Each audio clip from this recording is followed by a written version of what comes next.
Okay, at this point, it's approximately 5 after 5. We'll call the public hearing to order. And I'm Ray Lockwood. I'm chair of the Cayuga County Industrial Development Authority.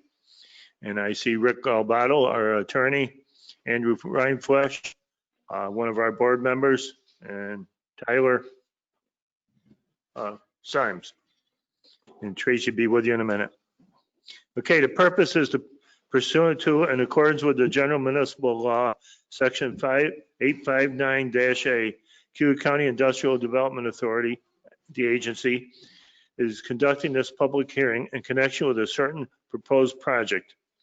As more fully described below, the project to be undertaken by the agency for the benefit of Abundant Solar Power, CC3 LLC, the company. The agency published a notice of public hearing in the Citizen and mailed a copy of the public notice to each affected tax jurisdiction. An affidavit of publication and proof of mailing are attached. This time, Tracy Verrier will go over the project. Oh, yay. So the project is as follows. Abundant Solar Power CC3 LLC, for itself and for any entity or entities to be formed, collectively the company, has submitted an application to the agency requesting the agency's assistance with a certain project. The project consisting of 1, the acquisition by the agency of a leasehold interest in an approximately 28-acre portion of a parcel of real property located at 7445 County House Road in the town of Senate, New York. The land being more particularly described as a portion of tax parcel number 120.00-1-15.111 as may be subdivided.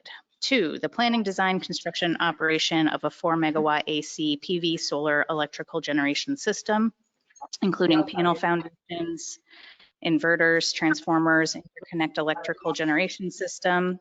Interconnect wiring, on and off site utility connections, site work, landscaping, fencing, security, and related improvements, collectively the improvements.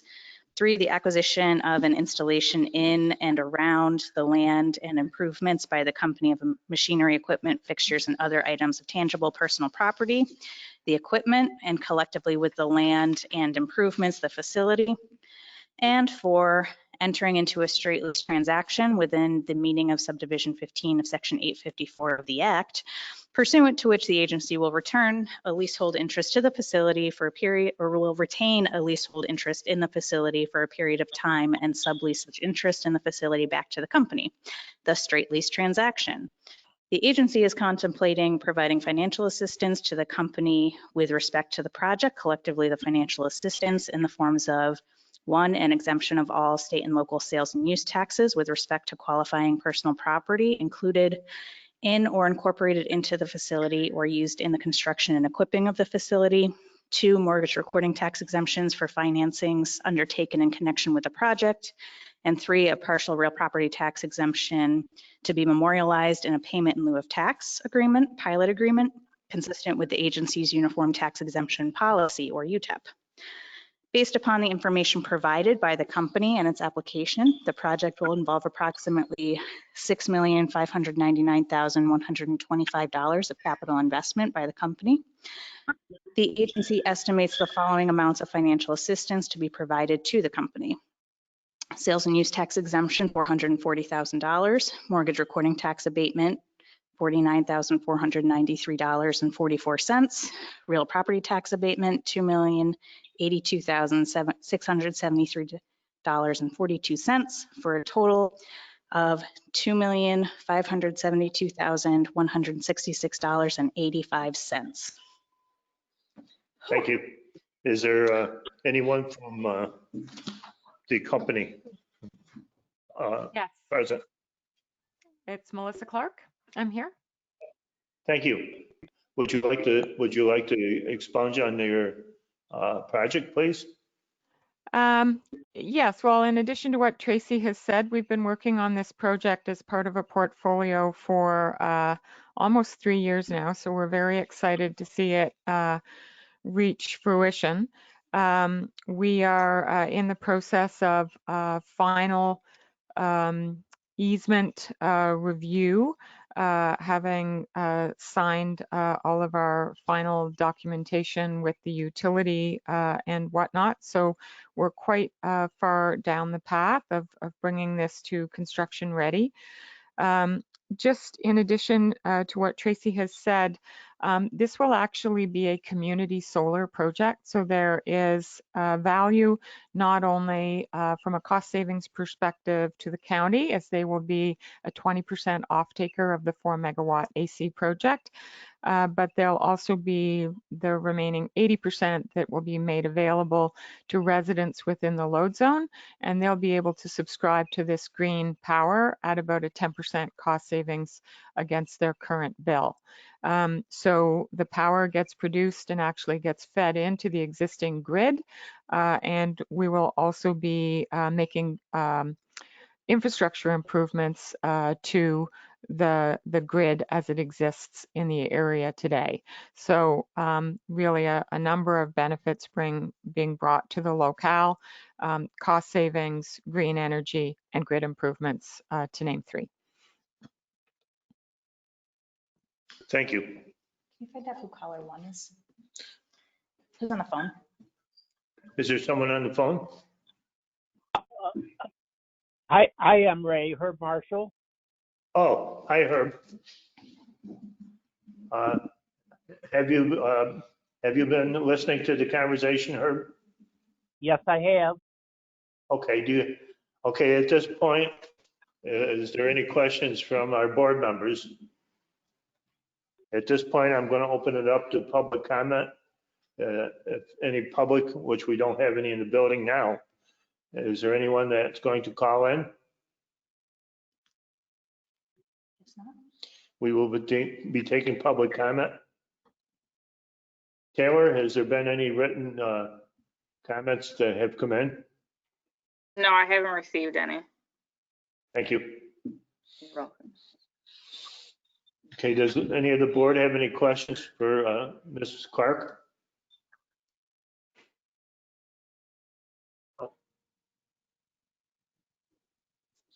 When do you think the project would be up and running, Melissa?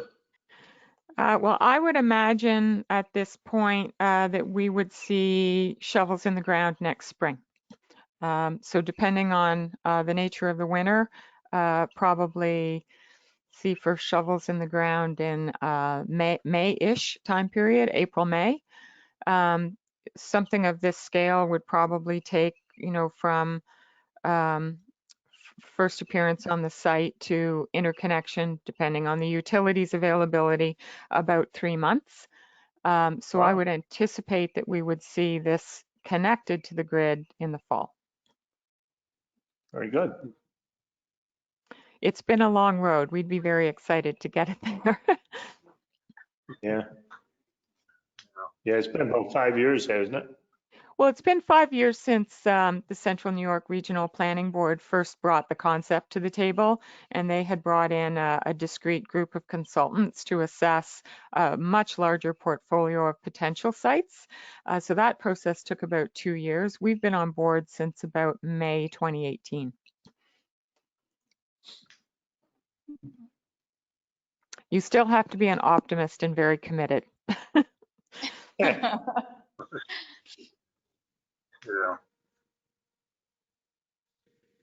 Ray, this is Herb Marshall.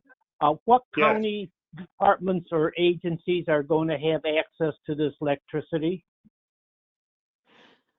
So currently, we've anticipated a 20% offtake to the county in aggregate. So it could be any of the county's meters. And then we will make power available to local residential subscribers and small business subscribers.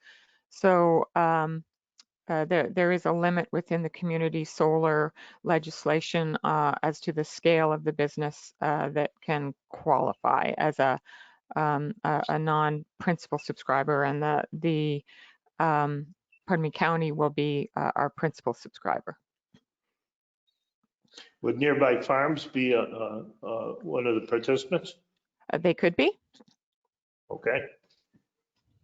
And this would be just for this locale or widespread?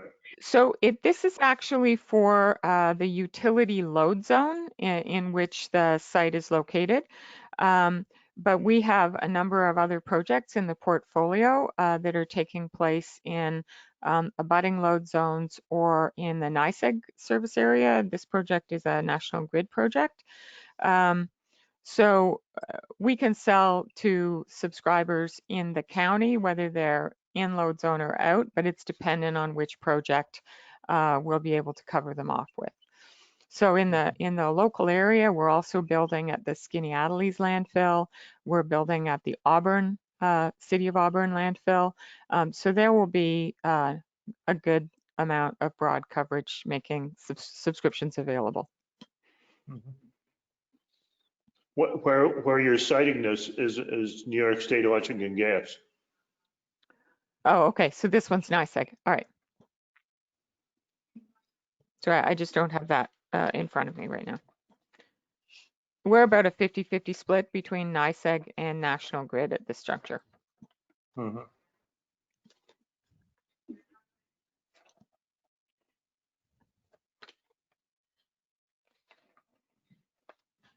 Any other questions? Hang out for another 5 minutes. Okay. We'll run the hearing for a few more minutes, make sure we have every opportunity. Are we going to vote on this tomorrow night? Yes. Okay. Melissa, have I sent? Will you be available tomorrow night if there's any more questions? Melissa? Yes, I will. Thank you. Did I already send you the login information for that? Or do I still need to send that to you? I think you should probably send that to me. Okay, I Thank will. you. It's actually the same as last month's meeting. Oh, okay.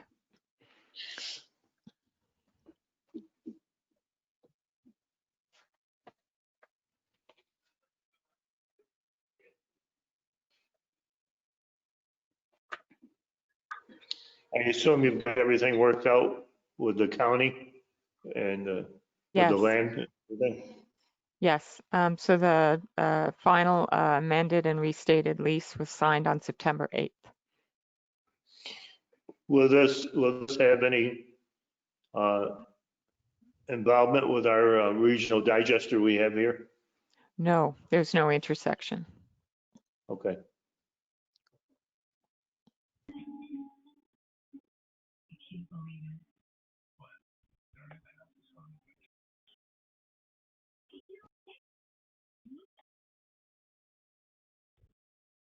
Is that call? No. My phone just made a noise I wasn't familiar with.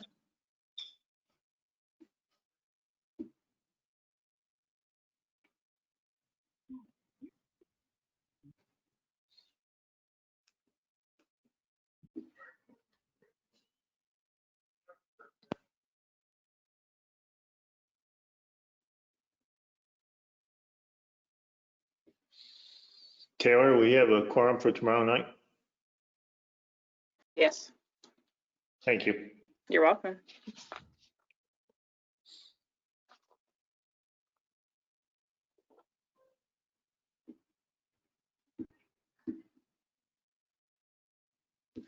This isn't like the county where we got to hold it open for an hour, do we?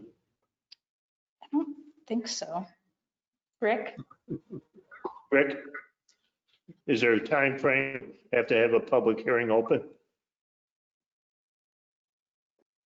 Can you hear me? Yes.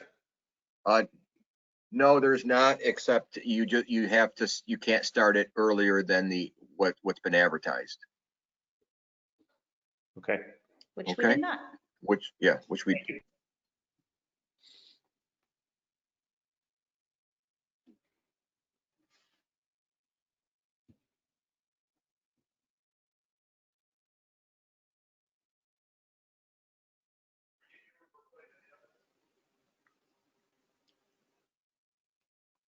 Mr. Chairman? Yes. One thing you could always consider is, you could close the public hearing, motion to adjourn the meeting, the hearing. but leave the public hearing open for the end of the day in case anybody has to submit anything in writing. If you feel like there might be some people that might have commented, you could always have, or leave it open till the end of the week or till tomorrow's meeting.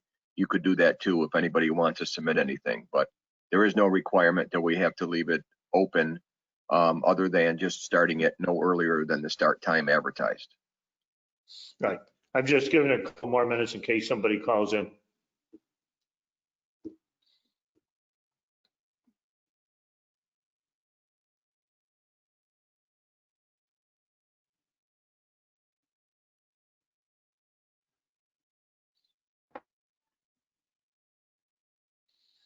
It was more fun when we did the Aurora Inn.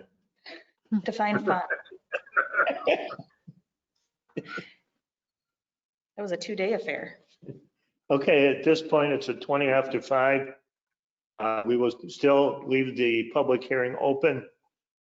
We will take a formal vote on the project tomorrow night at our monthly IDA meeting.